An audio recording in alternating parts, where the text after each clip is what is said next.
पहले आप पहचानो रे साधु, पहले आप पहचानो, बिना पचिने पार ब्रह्म को कौन कहे मैं जान्यो। पीछे ढूंढो घर अपनो, तब कौन ठौर ठहरानो। जब लग घर पावत नहीं अपनो, तोलो भटकत फिरत भर मानो। तोलो भटकत फिरत भर मानो। पहले आप पहचानो रे साधु, पहले आप पहचानो। बोलो श्री प्राणनाथ प्यारे की जय। कठिन कठोर अति ढीठ, श्री धामधनी पहचान के फेर फेर देत मैं पीठ। फेर फेर देत मैं पीठ, करनी तुम्हारी मेरी मैं तौली। प्रणाम सुंदर साथ जी, प्रणाम। उपस्थित धर्मप्राण शिरोमणि सुंदर साथ जी, महामती प्राण जी हमें बहुत अलग अलग प्रकार से, अलग अलग प्रसंगों द्वारा हमें परमात्मा श्री राज जी के पास पहुंचाने की तरीका बता रहे हैं। साधना पक्ष, लक्ष्य पक्ष। यहाँ एक भाव और स्वामी जी दर्शा रहे हैं कि हम अपने दिनचर्या में सुबह से शाम तक अपने व्यवहार, अपने परिवार, ये शरीर के आसपास जीते जीते हमारा मन का जो शक्ति है, मन की जो शक्ति है, बुद्धि में जो एक विवेचन करने की शक्ति है, सबका सब परमात्मा परक नहीं होता है, नहीं हो पाता है। सब अपना अपना जैसे विचार करें। परमात्मा की कृपा से शरीर मिला, परमात्मा की कृपा से मन बुद्धि सब हमें मिली हुई है। तो ये बुद्धि, ये मन स्वतः परमात्मा की तरफ उन्मुख होता है कि नहीं होता है। ये अपने विषय में बहुत सोचता है। मन का बाल्यावस्था से लेकर के किशोरावस्था, पूरा दिनचर्या 24 घंटा अगर हम मन के साथ रहें, अपने बुद्धि के साथ, इसकी जो कलाएं हैं, इसकी जो सोचने की शक्ति है, रग रग अगर हम थोड़ा सा होश में आकर के अपने लिए अगर सोचें तो बहुत मुश्किल पड़ता है कि ये जो इसका गुण है परमात्मा के तरफ चिंतन किया हो।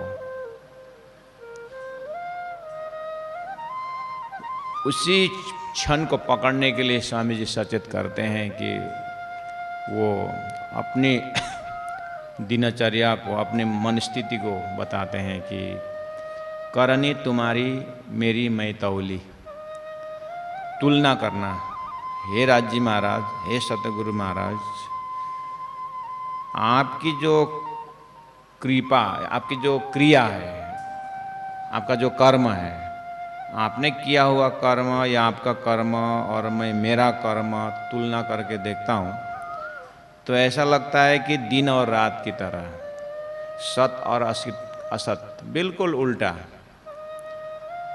आपका पूरा सत ही सत से भरा हुआ है और हमारा जो क्रियाकलाप जो सब असत से भरा हुआ है। ऐसा मुझे स्क्रीन पर दिखाई दे रहा है। हो धनी मेरे, हे मेरे धनी, एती है तफावत। इतना फर्क मैं अपने आप को देख रहा हूँ। तो इतने शब्दों से हम जीवन में बात तो हम बहुत करते हैं।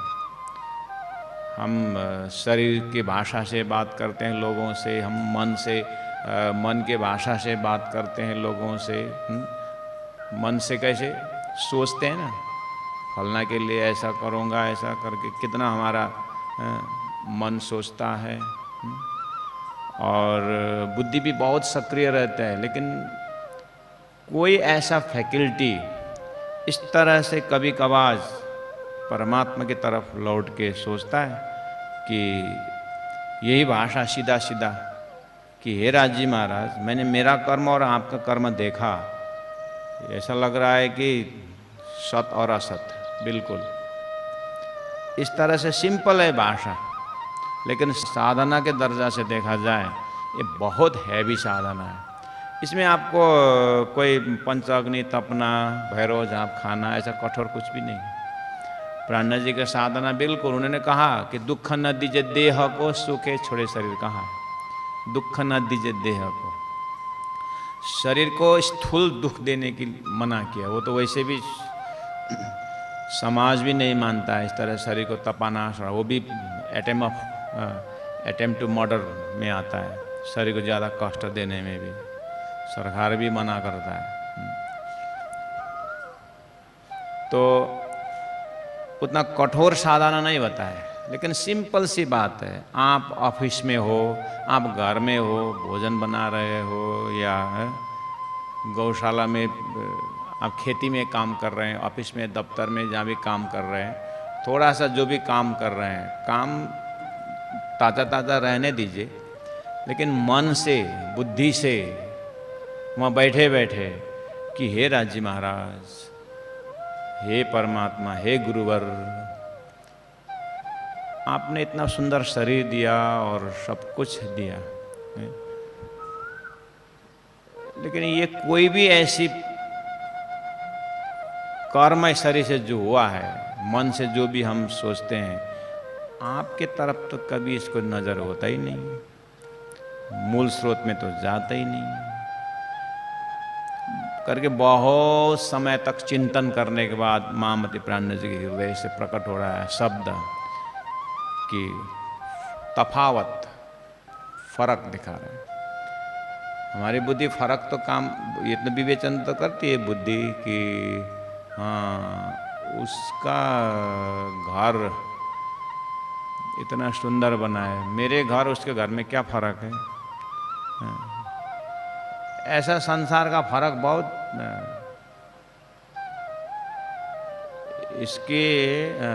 इसके और मेरे घर में क्या फर्क है, इसके संतान और मेरे संतान में क्या फर्क है, इसके वंशज और मेरे वंशज में क्या फर्क है, ऐसा फर्क तो निकालता है। लेकिन परमात्मा इतने कृपा करते हैं, फिर भी मेरा मन बुद्धि जो है परमात्मा की कृपा का लज्जत नहीं लेती है। क्यों? इस तरह से ये सोचता ही नहीं। एक तो चलो, इसीलिए धनी ने कहा इस विषय में भी सोचो, इस विषय में सोचो। अब जिस दिन हम सोचने लगेंगे, जिस दिन हमारी बुद्धि जग जाती है और चलो सोचने लगेंगे, बैठ करके एकांत में बैठना और राजी से बात करना, उसके लिए आइडिया दे रहे हैं। क्या दे रहे हैं? पिया ऐसे निपट मैं क्यों भाई, मैं ऐसा मूर्ख और ऐसा अज्ञानी क्यों भाई, ऐसा कठिन कठोर अति ढीठ मैं क्यों भाई। श्री धामधनी पहचान के फेरे फेरे देता मैं पीठ। धामधनी नहीं पहचान ऐसी बात भी नहीं है। ये कोई एकदम साधना का शुरुआत की बात नहीं है, ये पूरा ज्ञानी है। अगर प्रणामी सिद्धांत में कहूँ तो बैराट पूरा हो गया है, चरचनी हो गया है, प्रेम संवाद की बातें हो गई है, और परम धाम अपना असली है और संसार झूठ है, और व्यवहारिक पक्ष से भी 2-4 लात खाया हुआ है। सूर्यपुरे घायल में घायल भी हो गए, ऐसे दर्जा से। ये सब होने के बाद भी फेरे फेरे देता मैं पीठ। मेरा गुण अंग इंद्रिय आपके तरफ पीठ दिखाता है और अपना जो है मुख तो संसार की तरफ ही दिखाता है। मैं ऐसे क्यों भाई? ये बहुत बड़ा इंक्वायरी है, बहुत बड़ा उदासीनता कि किस तरह उदासीनता रहना है। जितना जितना ब्रह्म ज्ञान हृदय में जाता रहा हो, अन्य संतों के देखो, उनकी दिनचर्या को देखो, हम देखें इस तरह से। गौतम बुद्ध को बस थोड़ी सी लोग बीमार भी होते हैं, उतने में उनका गुण अंग इंद्रिय कैसे लौट गया। तो महावीर को जैसे देखा कि एक कोई बकरी को काट रहा है तो उसकी आवाज़ आई, तो उसकी आवाज़ में परमात्मा की आवाज़ सुनाई दी, उनका वहाँ से दिल लौट गया। तो इन महापुरुषों के जीवन में छोटी छोटी घटना से पूरा परिवर्तन आया, और उनके कंपैरिजन में अपने को देखना है कि धामधनी पहचान के।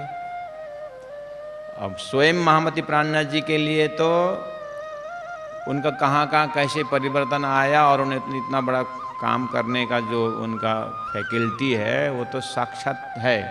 लेकिन उन्होंने यानी राजी महाराज ने हम ब्रह्मात्माओं के लिए, अपने सुंदर साथ के लिए, पूरा मानव समाज के लिए, मनुष्य शरीर धारी वाले के लिए कैसा संदेश दे रहे हैं। सिंपल सी बात है कि सब जानते हैं, जानबूझ करके भी ये गुणांग इंद्रियों क्यों परमात्मा तरफ उन्मुख नहीं होता है। इस तरह से बातें करनी चाहिए। हमें क्या होता है ना कि इस तरह से गुणांग इंद्रियों से बात करने लगेंगे ना तो उल्टा लॉजिक देता है। हम सब परमात्मा को मेहर अनुभव करना चाहते हैं ना, परमात्मा के मेहर अनुभव करना तो चाहते हैं, मौखिक चाहते हैं, लेकिन दिल नहीं चाहता है।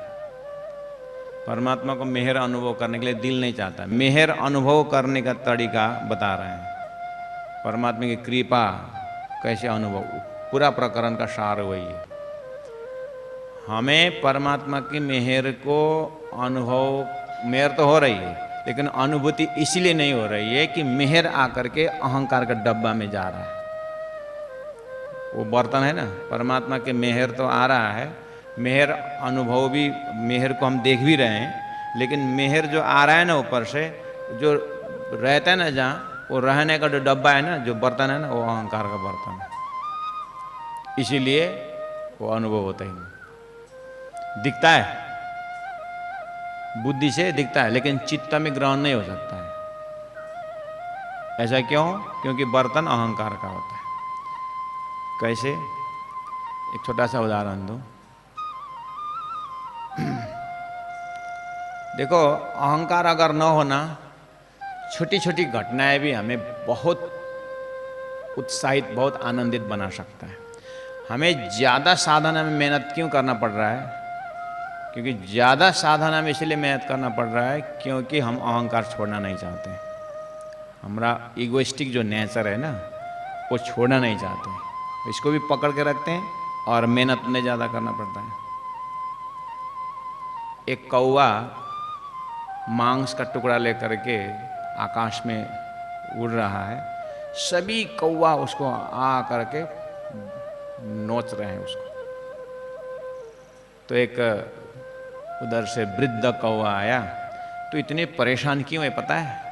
इतना तेरे को आपा दापी, इतना चोट, इतना मार क्यों खा रहा है पता है? बोले मेरा सुनने का फुर्सत नहीं है, मैं ये मांस टुकड़ा लेकर के मैं भाग रहा हूँ। तो यही तो तुम्हारी गलती हो रही। मांस का टुकड़ा छोड़ दे तो, चोंच से वो छोड़ दे तो, छोड़ना 1 सेकंड लिए छोड़ दे। तो उसको गुस्सा आया, नहीं छोड़ूंगा करके बोला था, छोड़ गया। मांस नहीं छोड़ूंगा करके चोंच खुला था, गिर गया। वो वृद्ध कौवा का मेहर हो गया कि उसको झगड़ा करने में मुंह खोलना पड़ा, सोता गिर गया। जैसे उसे मांस का टुकड़ा गिर गया ना, सब कौवे लगे मांस टुकड़ा के पीछे जमीन में। बेचारा वो शांत हुआ और पेड़ के डाली में बैठ करके इधर उधर देखता है। वाह, कितनी शांति मिली। तो वृद्ध कौवा ने पूछा, अभी शांति है ना? अभी तो बहुत शांति है। तू छोड़ना नहीं चाहता था ना, गुस्सा के मारे भी छोड़ तो दिया। तो तेरे को इतना चोट क्यों खा रहा था तू? क्योंकि तू फिल्ती मांस का टुकड़ा गंदा लेके बैठा था, इसलिए मार। ऐसे ये दुख देने वाला अहंकार हमारे अंदर रग रग में भरा हुआ होता है, इसलिए वही हमको दुख देता है। और होश में तो परमात्मा क्या ज्ञान होश में लाने का प्रयास कर रहा है कि परम धाम है, परात्म है और वहाँ का आनंद की बात हम करते हैं। लेकिन वो मांस का टुकड़ा जैसा, वो कौवा के जैसा चोंच में हमारे अंतस्करण में वो बैठा हुआ होता है। इसीलिए न वो मेहर का अनुभव होता है, न कृपा की अनुभूति होती है। होता क्या है, इसीलिए धनी ने कहा, संतों ने कहा, अहंकार होना अच्छी बात नहीं है, लेकिन अहंकार का ज्ञान होना अच्छी बात है। वो अहंकार का ज्ञान होने के बाद देखो यहाँ पर क्या बोल रहे हैं, अंदर पर्दा उड़ाइया तो भी न बदलिया हाल, नकश न मिट्यो मोह मूल को ताथे नजरों न नूर जमाल। कितने होश में बता रहे हैं, हमको होश में आने के लिए उपाय दे रहे हैं कि देखो कि अंदर पर्दा उड़ाइया। सब ज्ञानी है, किसको पता नहीं है शरीर छूटेगा, किसको पता नहीं है कि अहंकार दुख देता है, किसको पता नहीं है। लेकिन पता होते हुए भी नकश न मिट्यो मोह, ये नकश है। नकश का अर्थ होता है, नकश वैसे तो एक चीना छाप है, लेकिन ये कैसा नकश है कि ऐसा स्टैम्प है, असर है ये, असर। कैसा, सीधी सी बात बताऊं, हमारे अंदर जो गुण अंग इंद्रियों में जो मायावी गुण जो है ना, वो एक जुनी का नहीं है, एक लाइफ का नहीं है। ये लाखों वर्षों करोड़ों वर्षों से ये जीव उसको लेके आ रहा है। इसीलिए इस गुण अंग इंद्रिय में आने के बाद, इस शरीर में आने के बाद मिल तो गया, धनी का कृपा से परम धाम मिल गया, लक्ष्य मिल गया और सारी ज्ञान की बातें, प्रेम की बातें, लेकिन जो नकश जो है, जो उसका पुराना असर जो है, वो नहीं गया है। इसीलिए क्या हुआ कि वो छूटने वाला ही नहीं है, ऐसा हो गया है। नकश न मिट्यो मोह मूल को, ये मूल में कहाँ से लगा हुआ है ये, जैसे सृष्टि रचना संरचना हुई तब से ही ये है ये। तो प्रभु इससे बचने का क्या उपाय है? उपाय तो अभी इतना जल्दी तुम थोड़ी नहीं सोचो, उपाय में थोड़ी लगे हो तुम अभी।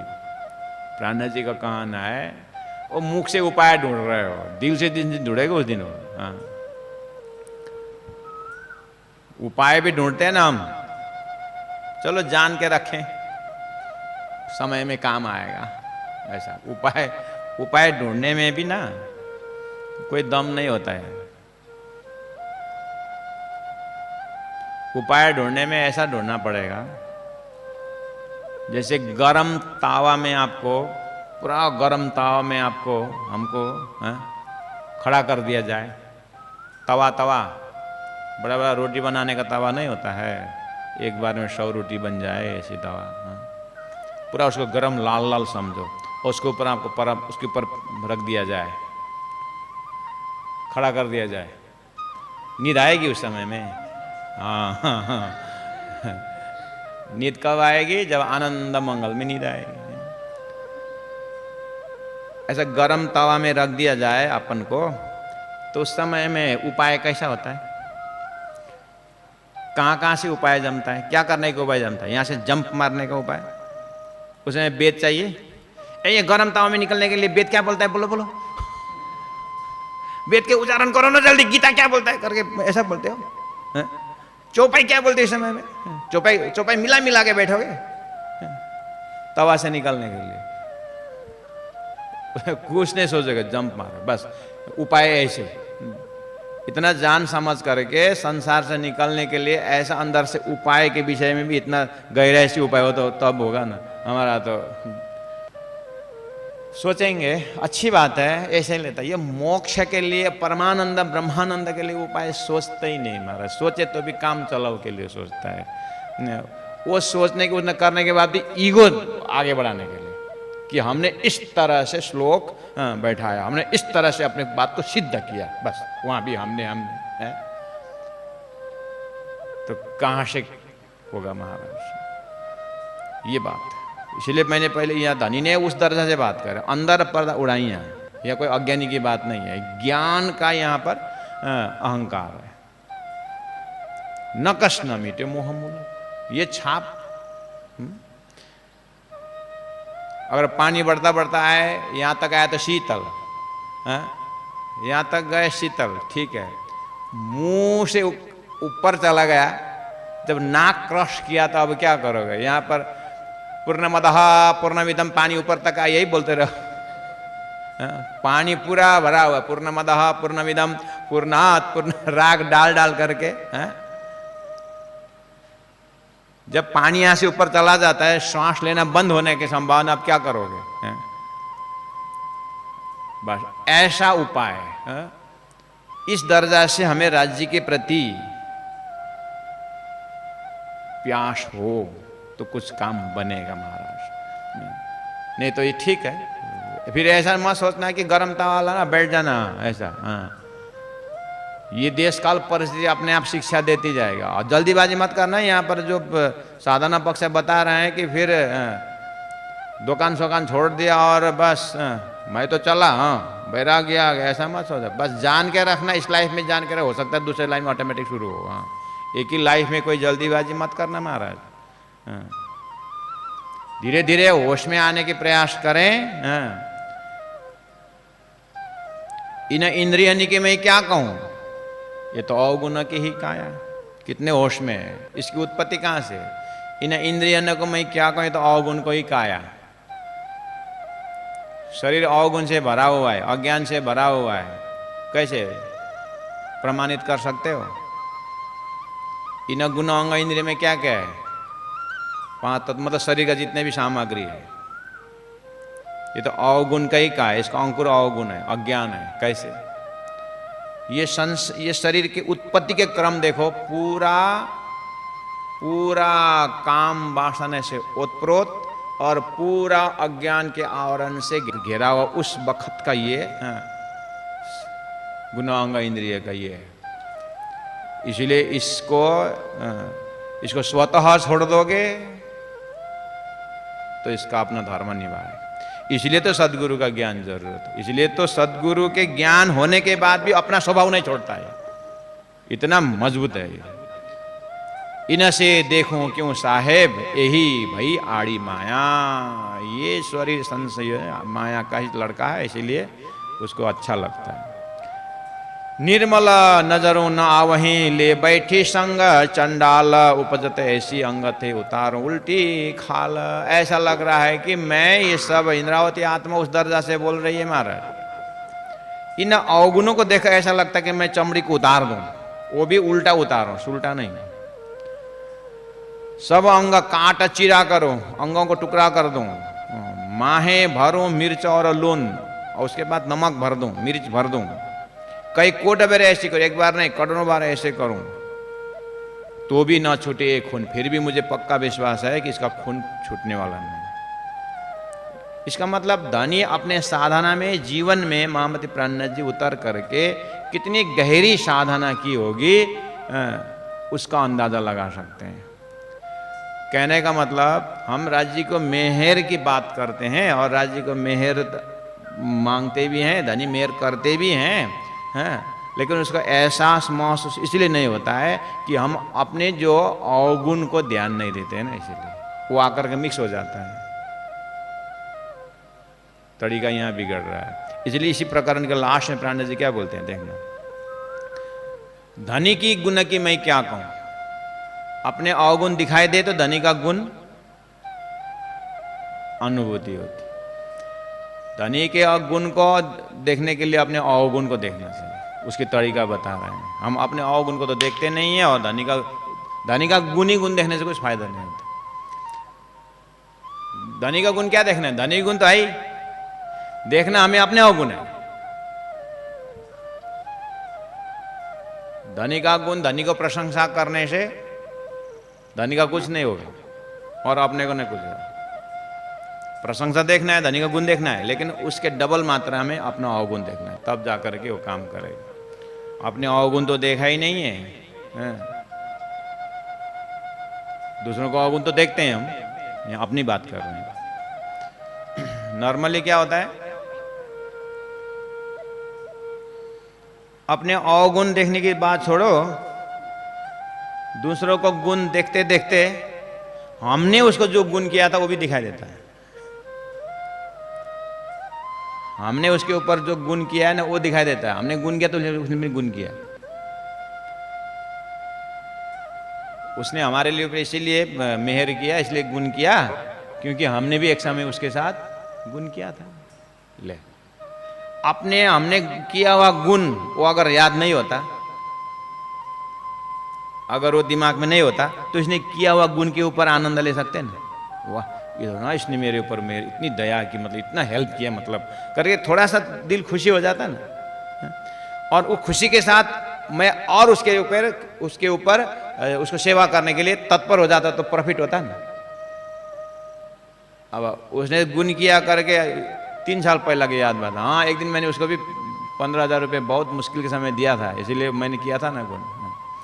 चलो, पतिदेव के पास ये दिमाग में वो तो एकदम शुद्ध साधक था, इसीलिए थोड़ी बहुत आपत्ति में पड़ोसी ने आकर के मदद की, तो इतने मतलब अपने आप को इतना मतलब प्रेम भाव प्रकट कर रहा है कि अरे आपने तो बहुत, इस समय में अगर आप ना होते तो पता नहीं क्या होता, बहुत कृपा किया करे। पितर एकदम अंदर से वो बेचारा ललित गलित गात होकर के बात कर रहा था, और आकर के नहीं आप ऐसा ऐसा करके उसने भी बोला। और जैसे घर में आया, और घर में आकर के श्रीमती से बोलता है कि अब पड़ोसी को देखो ना, कितने हमारे ऊपर उसे कृपा किया ना, कितना मेहर किया ना, करके बात करता। पत्नी क्या बोलते, 2 साल पहले हमने भी तो किया था ना, 2 साल पहले हमने भी तो, जब उसको घर में आग लगी थी तो हमने कितना किया था। बेचारा ये पति कितना आनंद के साथ दिल कोमल हो रहा था, पत्नी ने उल्टा क्या बोल दी, हमने भी तो किया। बस संसार है ऐसा। या तो पत्नी याद दिला रही है, हमारे में तो मन ही, बुद्धि ने ये पकड़ भी लिया तो मन बोल देता है, वही क्या किया फलाने, तूने भी तो किया था। बस किया हुआ याद है, नहीं किया हुआ भी याद है। ये सब जो है ना, धनी की जो है उपस्थिति को अनुभव करने नहीं देता है। तो ये आइडिया दे रहे हैं प्राणनाथ जी महाप्रभु के जीवन में स्वतः जो हैपेंड, उनके जीवन में जो घटना घटी, अब उसको धनी राजी महाराज इंद्रावती आत्मा को माध्यम बना करके विश्व को ये उपदेश दे रहे हैं कि देखिए अपने को परमात्मा के सामने कैसे प्रस्तुत करना है, गुरु के सामने कैसे प्रस्तुत करना है, शिष्य का धर्म क्या है, सुहागिन का धर्म क्या है, इन सारी बातों की शिक्षा है इसके अंदर। हाँ, तो जब जाग बैठूं आगे धनी है, मैं होता शर्मिंदी साथ में क्यों न जावे दुख। ये जो मेरे से जो अवगुण हुआ ना, उसको दुख जो है मुलमिला में सुंदर साथ के बीच में मैं कैसे सिर उठाऊं, मुझे बहुत शर्मिंदी होती है। मैंने एक बार गुरुजी दीनदयाल महाराज जी को इसी विषय में पूछा था कि सुंदर साथ को पता नहीं है गुरुजी की, हमको पता नहीं है कि। बहुत बहुत धन्यवाद, प्रणाम। बोले चाले पर कोई न पहचाने, परखत नहीं परखानो, मामत कहे माहे पार खोजोगे, तब जाए आप लखानो, तब जाए आप लखानो। बोलो श्री प्राणनाथ प्यारे की जय, सतगुरु महाराज की जय, तीनों पुरी धाम की जय, गुरुजी 108 मंगलदास महाराज की जय। प्रणाम।